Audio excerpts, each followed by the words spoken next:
Hey there, welcome back to these conversations with no one, where I attempt to share my experience of living in a state of somewhat non-identification with my character and duality. This is the third conversation in which I share stories of my character, past and present. And today I felt like doing something completely different. I was reminded recently of my one and only real life unexplained phenomenon experience, and I thought this would be a good place to tell that story and put it down in all the detail that I can remember. I, in general, keep a very open mind about weird and unexplainable stuff, things that people have reported throughout history, and non-duality hasn't changed my perspective that we know very, very little about how our experience of reality actually operates. If we accept that all of this is an illusion, then the line between hallucination and physical reality becomes irrelevant. This story probably be a bit long, but as I said, I'd like to get it out in as much detail as I can remember to tell it properly, as it were. So, even though I was always fascinated by things labeled as supernatural, I'm also a natural-born skeptic, always looking for the simplest, most rational explanations. I guess I've always considered myself both a dreamer and a rational thinker in one. And that's why this one experience I had when I was 21 continues to stand out as my own personal proof, as it were, that sometimes the rules we think govern our reality don't always necessarily apply in the ways that we think they do. And though this story comes with its own built-in explanation, I'll always have reservations about what exactly might be happening in moments like these. It seems a bit egotistic to me to think that any of the labels or concepts we might apply to these situations are accurate. Labels like ghosts or aliens, or whether these stories are modern ones or go back thousands of years. I suspect all these ideas are simply ways for us to feel more comfortable with things we can't know. So, to understand the story completely, I need to give you a little background. It's a time when I was fresh out of Army boot camp, and one of my martial arts instructors invited me to be a camp counselor at a church camp for teens he was running. His name was Steve, and he was a very pivotal figure in my life, having been one of the 2 or 3 instructors who trained me from when I was a shy, nerdy 15-year-old kid with a back brace. Steve was more than that, though. He was only about 5 years older than me. He was a minister's son who was also an honorary member of the Nootka tribe, and as such the only white person honored with permission to perform their spiritual ceremonies like sweat lodges and spirit quests. In my time training with him, he taught us meditation, extrasensory perception, and generally opened us up to everything possible beyond our ideas of material reality. And so, during this church camp,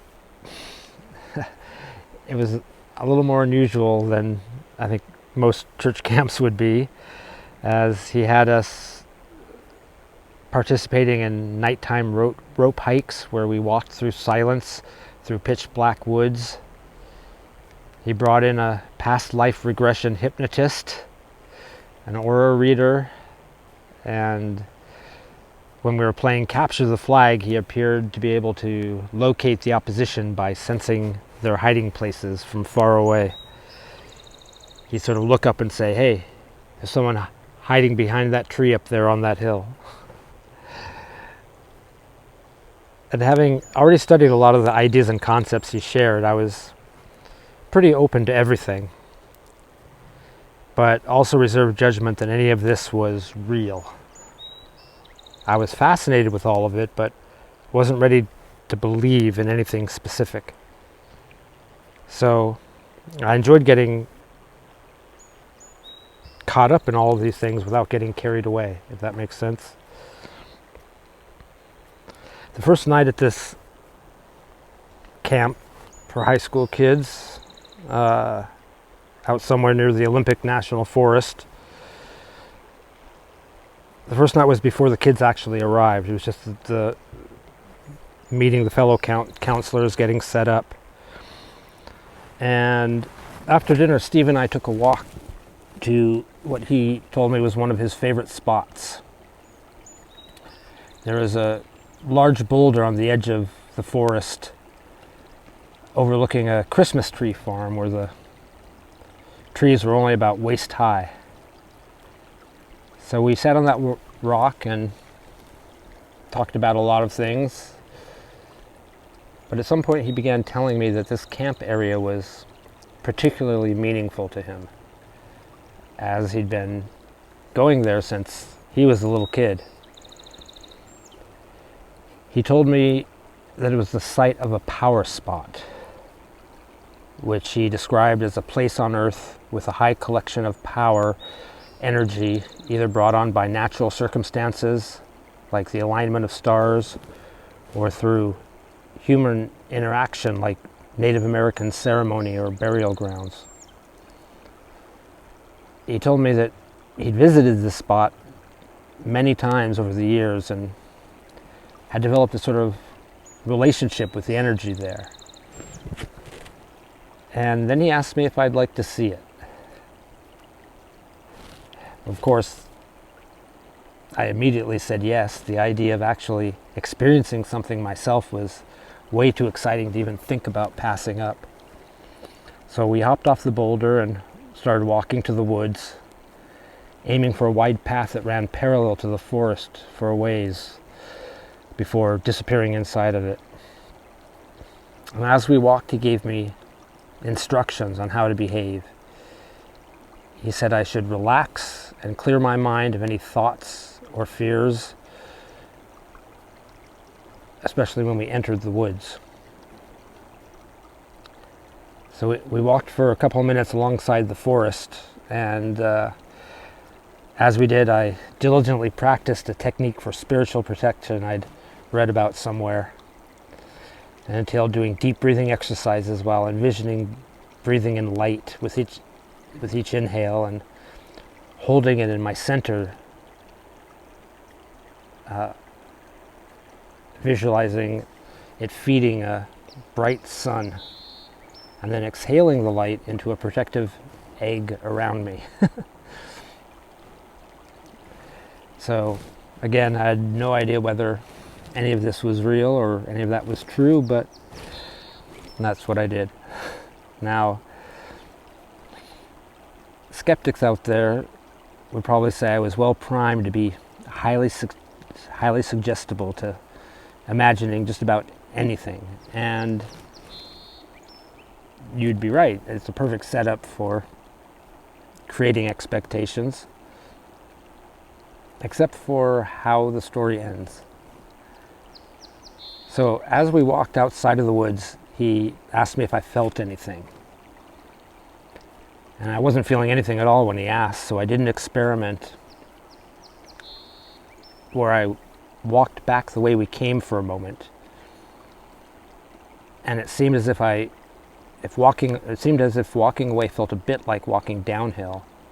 But then when I turned around and walked forward, it felt like I was walking uphill, even though this area was completely level. So I told him that. It was interesting, but also something I could easily be imagining. And he then asked if I heard anything, and I realized I had been hearing what sounded like completely natural sounds of animals or tree limbs falling in the woods to our left.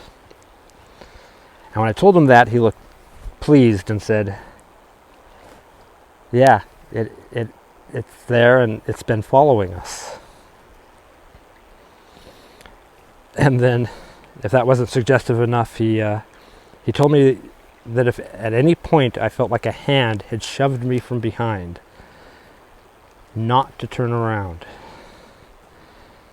He explained that he had reached the stage where this embodiment of energy would let him see it. But if I turned around, it would run away. It would leave us immediately. And 20-something me was like, okay, sure. Secretly hoping something like that would happen, but not believing that it really would. So we entered the woods, following the trail as it wound through old-growth forest. We could see pretty well as the moon was out, and the underbrush only reached about waist height, allowing us to see all the trees jutting up for quite some distance.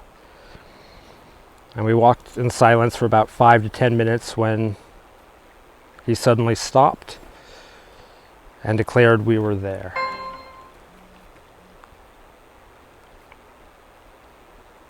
It was completely underwhelming. Just a random spot on the trail. No mysterious clearing or spooky trees. Absolutely nothing that made this spot look or feel any different from any other. I was very disappointed, and even more disappointed and surprised when, after only about a minute, he's like, "Okay, let's go." And so we continued walking. I followed him quietly for another 5 to 10 minutes, continuing along the trail until we left the woods out the other side and began heading back to the campsite.